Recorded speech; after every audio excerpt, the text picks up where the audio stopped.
ele continuou convidando ao bispo, ao clero, à nobreza para reformar a igreja. A maior contribuição de Wycliffe foi talvez a supervisão da primeira tradução da Bíblia para o vernáculo inglês. Isso formou o fundamento para a reforma que se seguiu e acendeu uma luz na Inglaterra que jamais se apagaria.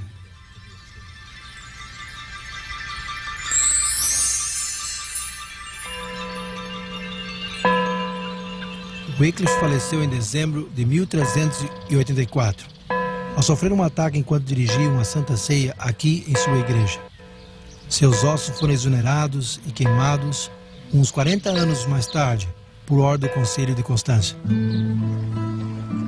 As suas cinzas foram então lançadas nesse riacho, chamado Swift, que deságua no rio Avon.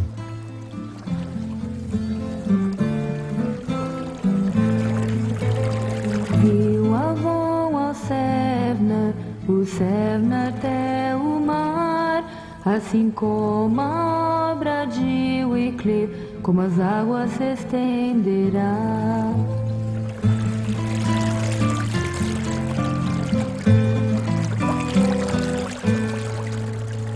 Um dos que foram influenciados pelo ensino de Wycliffe foi o reformador tcheco John Hus. Assim como Wycliffe, Hus reivindicava que o povo de Deus não está confinado às decisões dos concílios, pois estes estavam em conflito com as leis de Cristo. Para Hus, a Bíblia era a autoridade suprema. Em 1412, ele foi posto sob a interdição do rei. Hus declarou que isso aconteceu-lhe por ter pregado a Cristo e o Evangelho e ter exposto o anticristo. Quando foi chamado a responder à acusação de heresia, o imperador Sigismundo prometeu-lhe salvo-conduta até Constância. Mas ao chegar ali, o levaram à prisão.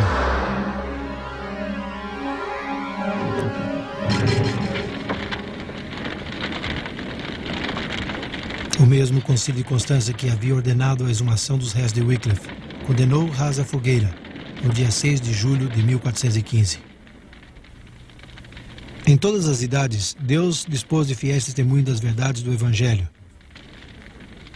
Apesar de nem sempre perceber essas verdades com claridade ou sem erros, eles amaram a Deus e a sua palavra e seguiram a verdade como a haviam conhecido. O profeta Daniel usou as imagens literárias de uma besta e de chifres para profetizar a ascensão e a obra do grande sistema religioso apóstata que perseguiria a minoria dos fiéis de Deus.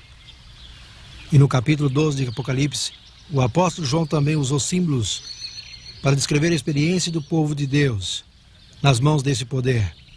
Ele conta o terrível conflito entre um grande dragão vermelho e uma mulher formosa e sua descendência. O dragão é identificado como uma antiga serpente chamada Diabo e Satanás, que engana o mundo inteiro. A mulher formosa representa a Igreja de Deus. O começo desse conflito está descrito em Gênesis capítulo 3. Deus disse à serpente que ele poria inimizade entre ela e a mulher, entre a sua semente e a dela. Agora em Apocalipse 12, João vê a continuação dessa guerra de ódio entre a serpente e o dragão e a mulher. Ele descreve a mulher como uma vestida de sol, tendo a lua debaixo de seus pés e sobre a sua cabeça uma coroa de 12 estrelas. Ela está retratada como esperando ansiosamente o nascimento de Jesus. O dragão também espera esse nascimento. Quando os seus atentados contra o menino varão são impedidos, ele volta-se à mulher ou à igreja. Os seus ataques são similares aos que ele inferiu a Jesus. Primeiro com a perseguição e morte, e logo através do sistema religioso, que enterrou a verdade de Deus sob tradições. Mas o revelador não nos deixa lamentar o sofrimento dos descendentes da mulher. Ele explica como Deus preservaria a sua igreja em áreas pouco habitadas, simbolizadas pelo deserto.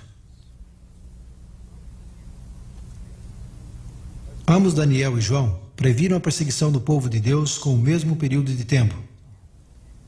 No caso de Daniel, um tempo, tempos e metade de um tempo, ou 1260 dias. Do mesmo modo, em Apocalipse 12, verso 6, lemos: a mulher, porém, fugiu para o deserto, onde lhe havia Deus preparado um lugar para que nele a sustente durante 1260 dias. Mas será que eles denotavam dias literais? Por mais de 2000 anos, os estudiosos da Bíblia haviam reconhecido o princípio dia por ano. Muito antes do nascimento de Cristo, os judeus que traduziram o Velho Testamento ao grego foram os primeiros em aplicar esse princípio no livro de Daniel. Desde o século XII, os escritores cristãos também identificaram os 1260 dias com 1260 anos. Durante esse tempo, a igreja fugiria do dragão, mas Deus prepararia um lugar seguro para o seu povo.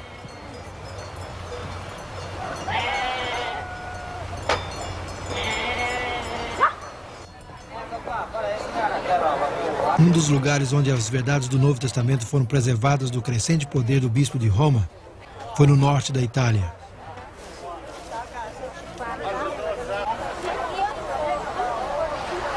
Ao fim do século IV, Ambrósio, o bispo de Milão, proclamou uma teologia evangélica que é difícil de diferenciar daquela estabelecida pela fé protestante 1000 anos depois.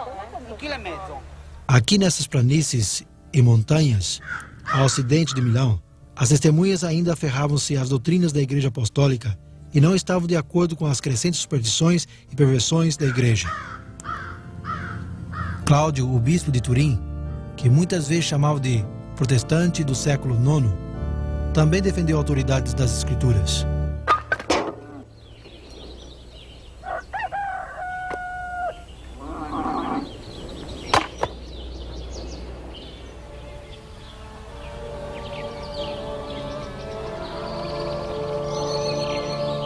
Estes vales e montanhas de cercania chegaram a ser um refúgio para talvez as testemunhas mais antigas representando a igreja no deserto, os valdenses.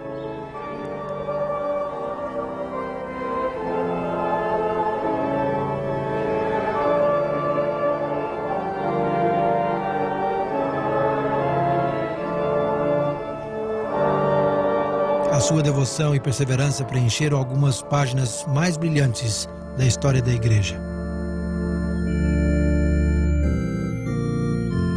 Muitos disseram que o nome Valdenses é derivado de Pedro Aldo, quem fundou o grupo Poor Men of Lyons, no fim do século XII.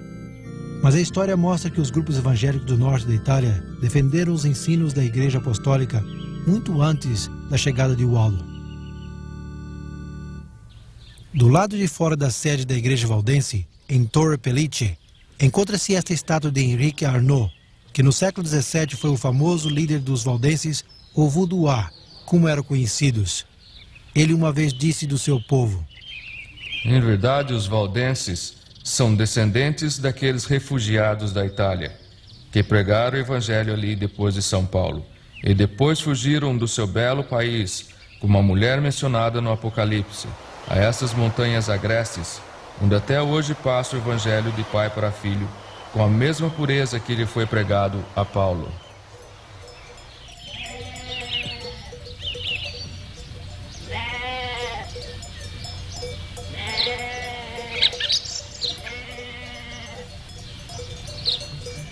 Os historiadores afirmam que nem a engenharia mais avançada poderia ter adaptado esses vales de melhor maneira para o propósito de oferecer refúgio aos fugitivos. Cada um se une ao outro com uma sequência de câmaras entrelaçadas que juntas formam uma única fortaleza de incrível resistência. E foi para esta fortaleza, preparada por Deus, que os valdenses fugiram durante os 1260 anos de supremacia papal.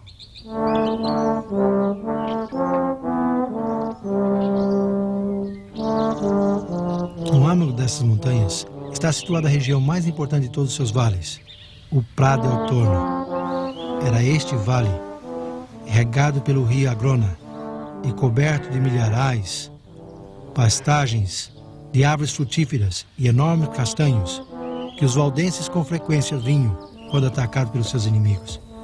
Era aqui que também que os seus missionários eram instruídos, no colégio de Barbes. Aqui, a Bíblia era o seu único livro de texto. Nos séculos antes da invenção do prelo, eles decoravam evangelhos inteiros e muitas das epístolas.